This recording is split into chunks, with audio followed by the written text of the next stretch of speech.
Corona के कहर से पालमपुर उपमंडल में ठप हुई बिजली की मरम्मत के कार्यों ने पूरी तरह से फिर से रफ्तार पकड़ ली है। महामारी के चलते लॉकडाउन के दौरान पालमपुर विद्युत मंडल के कार्यों पर ब्रेक लगी थी, पर अब सरकार की परमिशन के बाद इनमें फिर से करंट आ गया है।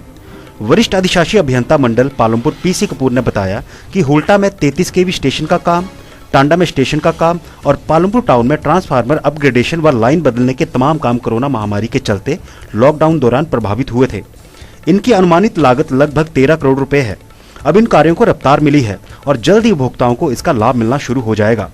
नगरी राख और बल्ला के उपभोक्ताओं में केदारनाथ और अवनीश सूद बताते हैं कि वे आए दिन बिजली की आंख मचोली से बुरी तरह से परेशान हैं और जल्द ही उनकी समस्या का समाधान होना चाहिए। नमस्कार, दिव्य हिमाचल टीवी में आपका स्वागत है।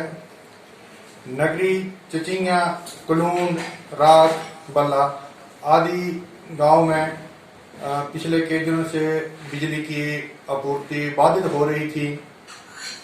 जो लॉकडाउन का पीरियड चला हुआ है, इसी दौरान उपमंडल पालमपुर में भी बिजली की काफी समस्या आती रही गांव में। आज हम इसी समस्या को जनता की आवाज को सरकार तक पहुंचाने के लिए दिव्य हिमाचल द्वारा आज पालमपुर विद्युत मंडल में हम आए हुए हैं और एक्शन साहब से बात करते हैं कि इस लॉकडाउन के दौरान इनके जो कार्य रुके हुए थे उन पर ये विस्तृत जानकारी भी देंगे और क्या क्या इनके कार्य रुके हैं। आइए इनके बारे में इनसे जानते हैं। नमस्कार जी। हमारे इस पालमपुर मंडल के अधीन जैसे कि हमारे 2-3 प्रोजेक्ट यहाँ पर बिजली के कार्य चले हुए थे, जो कि लॉकडाउन लगने के बाद, जैसे कि इस विश्व एक महामारी आजकल का प्रकोप पूरे विश्व में चला हुआ है, जिससे कि हमारा देश भी इससे प्रभावित हुआ है। तो इसके कारण कुछ एक जैसे कि यहाँ पर हमारा एक 33 केवी सबस्टेशन होल्टा का काम चला हुआ है और एक 33 केवी सबस्टेशन हमारा यहाँ पर टांडा में काम चला हुआ था। बाकी इसके अतिरिक्त और जैसे कि हमारे विभिन्न उपमंडल के अधीन जो हमारे सब डिवीजन है उसमें लाइनों के काम थे, पुरानी कारों को बदलने के काम थे, वो सारे कार्य चले हुए थे।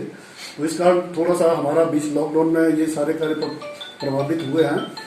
और अब पिछले 14 तारीख से जैसे ही हिमाचल सरकार ने रुके हुए कामों को चलाने के लिए कुछ रहता दी थी भी, जैसे कि वो काम दोबारा से उसको शुरू करें।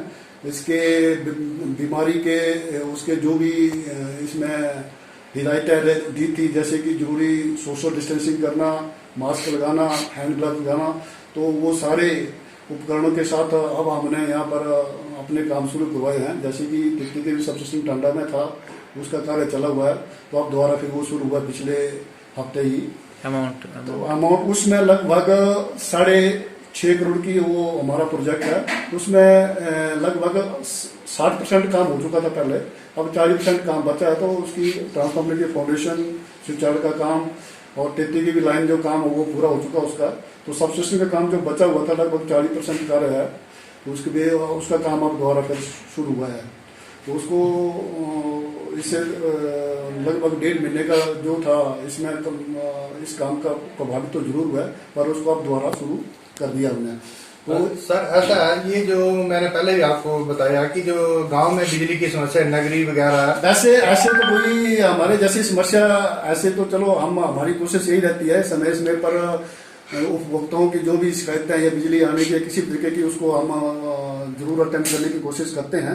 और समय समय पर जैसे हमारे नोटिस में आता तो ऐसा बिजली की सप्लाई पूरी तरह से सुचारू रूप से चलाने की कोशिश करते हैं। बीच में जैसे कि हवा तूफान या किसी कारणवश जैसे कि कोई ज्यादा ही हमारी ब्रेकडाउन हो जाती है, उसके लिए समय जरूर लगता है अटेम्प्ट करने के लिए, पर उसको कराते जरूर हम मेंटेनेंस। अगर बीच में कहीं किसी की कोई पर्सनल या किसी की वो समस्या होती है तो उसको हम पूरी टॉप प्रायोरिटी से उसको अटेंड करने की पूरी कोशिश की जाती है। होता नहीं कोई बड़ा अमाउंट का। हाँ, तो इसके अलावा हमारा जैसे पालमपुर शहर के अंतर्गत एक आईपीडी स्कीम के अगेंस्ट एक काम चला हुआ था। उसमें लगभग 6 करोड़ का प्रोजेक्ट था, उसमें लगभग हमारा 90% काम हो चुका है। 4.5-5 करोड़ के बीच में काम हो चुका है। थोड़ा सा 10% काम बचता है। उसमें विभिन्न जगह जैसे कि हमारे ट्रांसफार्मर की कैपेसिटी को बढ़ाने का काम था, पुरानी तारों को बदलने का काम था, केबलिंग का काम था, वो लगभग पूरा हो चुका है। उसमें थोड़ा सा 10% काम बचा एक दो जगह, बाकी वो कंप्लीट है। उसको भी हम 1-2 दिन के मैंने कॉन्ट्रैक्टर को बोला तो उसने कहा था थोड़ा सा लेबर का इशू है, मेरे साथ चलो तो 3-4 दिन के अंदर अंदर हम इसको शुरू कर देंगे। तो ये भी लगभग आने वाले 1 महीने के अंदर इसको पूरा कर देंगे। धन्यवाद सर। नमस्कार, दिव्य हिमाचल टीवी में आपका स्वागत है। इस वक्त हम पुराना बाजार नगरी में हैं। यहाँ पर आए दिन बिजली की समस्या से स्थानीय लोग बहुत ही परेशान हैं। आइए जानते हैं स्थानीय दुकानदारों से कि बिजली की समस्या से इनको क्या क्या परेशानियां हो रही हैं। मैं Kedarnath Sharma, village and post of चिचिया, तहसील पालमपुर, डिस्ट्रिक्ट कांगड़ा से बोल रहा हूँ। मैं बाजार से बोल रहा हूँ और इस गांव में जब से 33 kV बिजली की तारें आई हैं तभी से हम बहुत परेशानी में हैं, क्योंकि वो तारें जंगल के रास्ते से निकाली हुई हैं।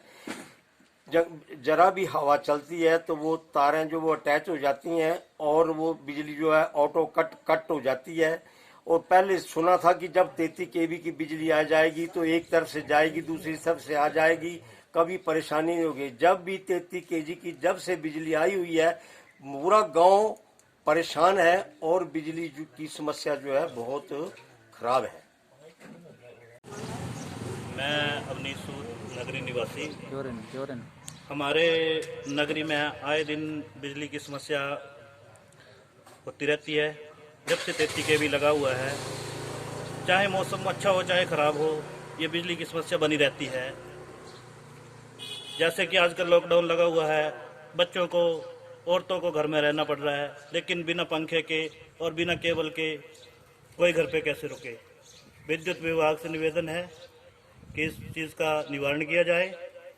और जैसे कि सबको पता है कि दुकानें 9 बजे से लेकर 2 बजे तक खुल रही है, तो ऐसे बार बार बिजली जाने से फोटोस्टेट की मशीनें, फ्रिज, ये जो है वो दूध दही खराब होने का डर रहता है और बार बार आने जाने से इंस्ट्रूमेंट भी खराब होने का डर रहता है। मैं कुलदीप सोनी अपने सहयोगी संजय सोनी के साथ। मैं पीसी कपूर, वरिष्ठ अधिशासी अभियंता विद्युत मंडल पालमपुर। लोगों से यही अपील करना चाहूँगा, जैसे कि इस विश्व महामारी जिसका कि कोविड-19 नाम दिया गया है, तो सभी लोगों से यही अपील करूँगा कि इसका बचाव को अपने हाथ ही है। लोग जो इसकी हिदायतें दी गई हैं, जैसे कि जरूरी मुंह में मास्क लगाएं, सोशल डिस्टेंसिंग का सदैव उपयोग करते रहें, उसको बनाए रखें, दूरी बनाए रखें, यही इसका एकमात्र उपाय है इससे बचने का। और जैसे भी जरूरत के हिसाब से भी अपने घरों से निकलें। जैसे ही सामान लेने के लिए जो बाजार में जो जरूरी सामान खरीदने के लिए ही परिवार का एक ही सदस्य जो है बाहर से निकले। और जैसे बाहर से निकल कर जैसे अपने घर में आता है तो समय समय पर बार बार अपने हाथों को साबुन से धोएं, उसको सैनिटाइजर करें, सैनिटाइजेशन करते रहें। और जहाँ जहाँ जरूरी है बार बार विशेष अपने घर में सफाई का भी विशेष ध्यान रखें। यही इसका एकमात्र उपाय है। अपने आप को भी सुरक्षित रहें, लोगों को भी सुरक्षित रखें और स्वस्थ रहें, यही मैं अपनी ओर से संदेश देना चाहूँगा।